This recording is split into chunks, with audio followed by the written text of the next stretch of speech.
Hello, I'm Chris Burns, and welcome to The Network. Hard talk with a matrix of newsmakers. The headlines. 13 years after Western allies defeated the Taliban, NATO ends combat operations in Afghanistan. But the Taliban are taking back territory. NATO faces new crises and whether it should get involved against Islamic extremist rebels in Syria and Iraq, with fighting near NATO member Turkey's border. What should NATO and Europe do to stabilize and restore peace to nearby regions? Would intervention be a solution to the waves of refugees on European shores? Or like in Afghanistan and Libya, would NATO involvement without deeper international commitment to state building afterward only lead to more chaos and bloodshed? Into this edition of The Network here at the European Parliament in Brussels, Richard Froh, Deputy Assistant Secretary General at NATO's Operations Division, Afzal Khan, Vice Chair of the European Parliament's Security and Defence Subcommittee and a member of the Socialists and Democrats, or S&D, and Pauline Massard, Deputy Director of the Brussels think tank Security and Defence Agenda. Welcome to you all, and a question to all of you, starting with Richard. Has NATO in Afghanistan failed? Why or why not? No, NATO has not failed. Remember why we went into Afghanistan. It was to prevent Afghanistan from becoming a haven for terrorists after the attacks of 9/11. I believe we've succeeded in that. In Afghanistan, I think if you talk to average Afghans, they think they are much better off than they were before. Okay, Afzal, what do you think? Well, I think how you want to measure it. If you want to measure it whether there's been any attack on the European mainland, then the answer is we've been successful. If you want to measure it whether we made Afghanistan stable, we have failed. We haven't made it stable. Okay. Pauline, don't you think, with the Taliban controlling certain areas of Afghanistan, that could be a haven for terrorists, no? Beyond the failure or success of the Afghan mission, Chris, I think it's important that NATO today really integrates the lessons learned from the Afghan mission into a broader strategic rethink. That's really the order of the day today. Okay, well, let's shift to Syria and Iraq now. The Syrian conflict is on the edge of NATO member Turkey. What should NATO be doing now? There are Patriot missiles on the Turkey side, anti-missile batteries, but that's it. What more should be done at this point? Richard? At this point, for Syria, we're assisting Turkey, any requests, and Turkey has asked a couple of times to have political discussions on the situation. They have a lot of refugees, and we're doing area support for them in support of those refugees in the various camps. Afzal, is that enough? Or, should NATO be doing more? Should Europe be doing more?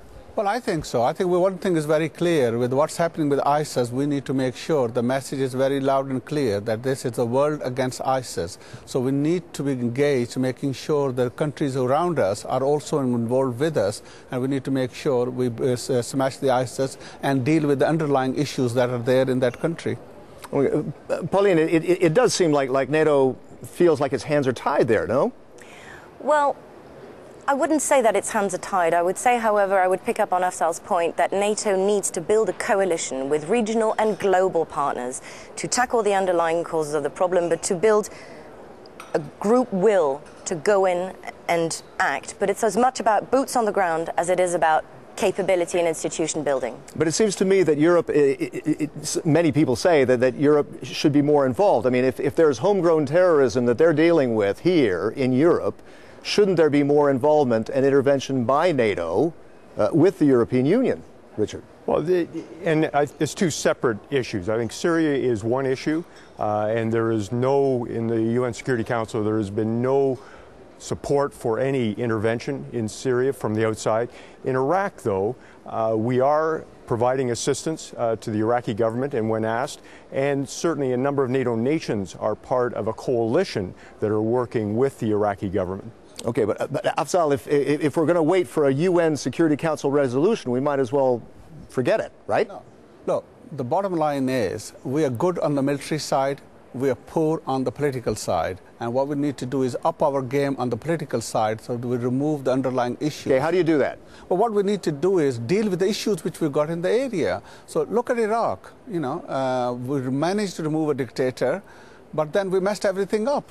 We spent 26 billion building an army up who left even their uniforms, never mind the arms, with ISIS. So there is an issue there. We need to recognize that. And that is about participation, I think, ultimately, making sure that people in that region are involved in the say. Okay, involvement. Ex-NATO commander John Stavridis has recently said there should be 10,000 troops in Iraq. Mr. President Obama, the U.S. president, is calling for NATO to do more training in Iraq. Pauline, it seems to me like NATO's dropping the ball here. NATO isn't dropping the ball, but at the end of the day, the Middle East needs a new security architecture. How exactly that is built is obviously the question, but I think this is an ideal opportunity for the EU and NATO and perhaps the OSCE to share its expertise with Middle Eastern countries so that they can build a NATO for the Middle East. Okay, well, Richard, is this a situation where Europe should be taking action as opposed to NATO? Should Europe has more of a stake in trying to deal with the situation because you've got refugees coming here? It's something that I mean, you're Canadian. The Canadians aren't so concerned about that. The Americans aren't so concerned about that. But we have waves of refugees coming here from conflicts that we're not settling. Yeah, I think instability in Europe does affect us as North Americans. So I think Canada and the U.S. does have an interest.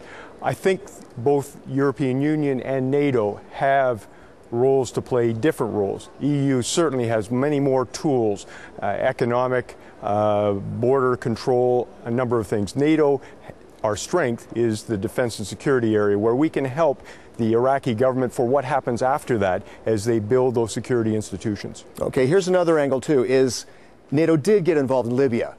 But there was a lot of criticism what came after. After Mr. Gaddafi was toppled, there wasn't that follow-through. There wasn't international involvement in state building. Afzal, was this Europe dropping the ball on that angle?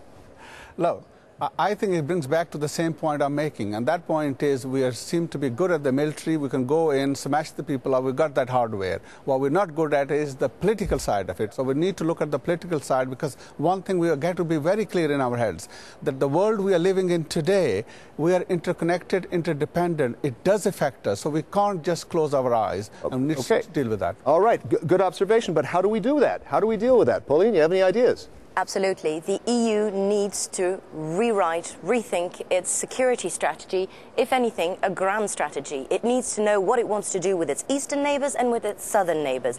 And it needs to know how it's going to interact with NATO. Okay. Now, yes, Richard, you had something to add. Just on that, and I think it goes beyond NATO and EU. We're not the center of the world. No. Okay, the United Nations has a major role to play, and the African Union.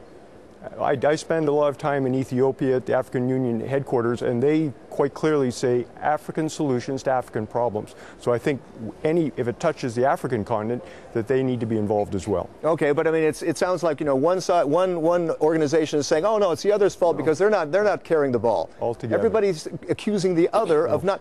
Turkey's being accused of not actually being a faithful NATO partner in trying to defend the Kurds on the other side of the border. Whose fault is it there? But I think it's not one blaming the other. I think it's all have to work together. We have some good examples where we work together. In Kosovo, in Afghanistan, I think the international communities worked well together. Libya, we didn't work so well together. We tried, but there were a lot of other factors there. Afzal? Look, if you take the Turkey issue itself, what you find is that clearly there are wider issues. It's not just the ISIS. So Turkey has to keep an eye on all those issues as well. And that then takes us to the problem we have. We've got Syria, the Assad. If we're not going to deal with Assad, this is where the ISIS came from. So it's underlying issues we need to deal with. And then there's the Kurds. Kurds were, I heard somebody saying, 100 years they've been facing terrorism. Now, who are these terrorists? So that then takes us to the idea of, well, exactly who are terrorists? So we need to get that defined properly so we don't mix everything up. Pauline, last word. Well, I think also NATO and the EU need to counter the propaganda, the hostile propaganda that's coming from ISIS and win the hearts and minds in the region. Okay. Thanks, Pauline. We're out of time. I'd like to thank our guests, Richard Froh, Afzal Khan, and Pauline Massar. I'm Chris Burns, and until next time, thanks for connecting with The Network.